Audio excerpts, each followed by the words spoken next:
Hi, everybody. I just wanted to share some thoughts with you. I've been pondering regarding aging. Now, aging is something we all have to deal with every day. Um, every second, if you really want to get neurotic about it. Comparable to biological aging, there are actually different facets of aging that we move through musically. I've come to identify, I'm going to say four, but four.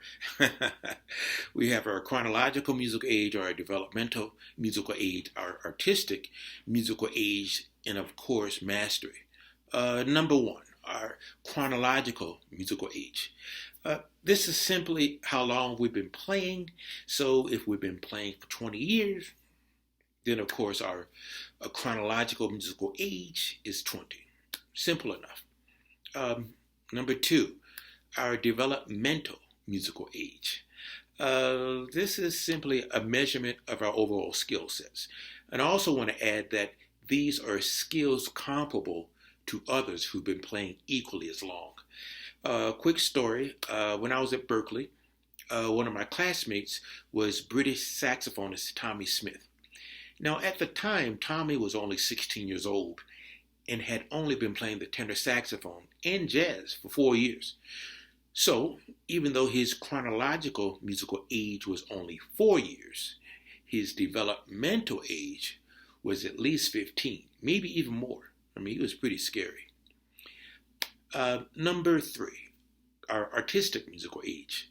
Simply put, this is our personal voice, our artistic vision, and our own unique sense of style.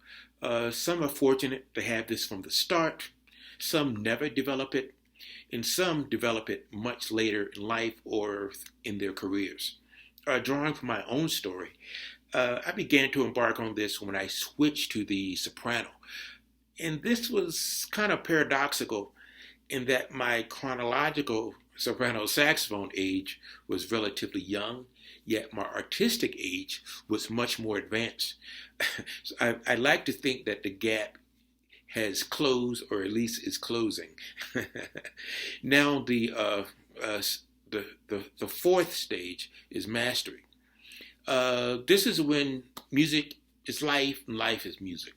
And keep in mind, mastery is never an attainable goal or easily attainable goal. I don't want to say never attainable. It's never easily attainable.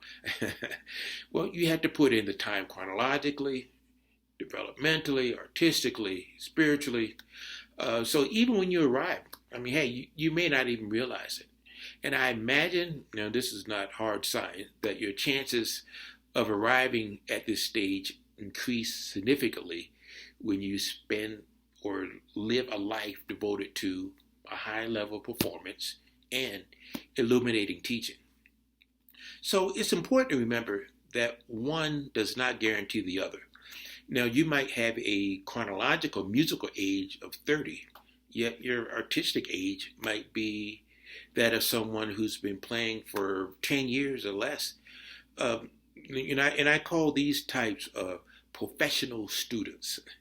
Not to be critical, but they never really grow conceptually, but they just continue to get faster, cleaner, and playing more stuff.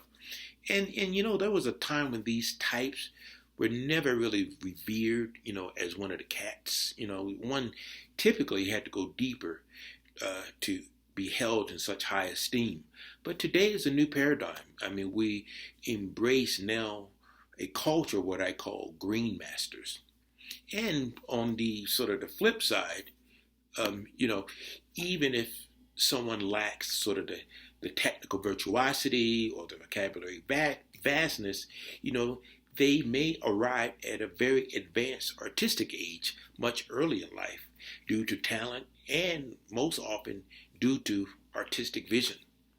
So, as you can say, musical aging can be a process with many, many layers. The important thing is knowing where you're at, where you're going, and where you need to be. So anyway, those are my thoughts. Thanks for listening. I'll see you the next time.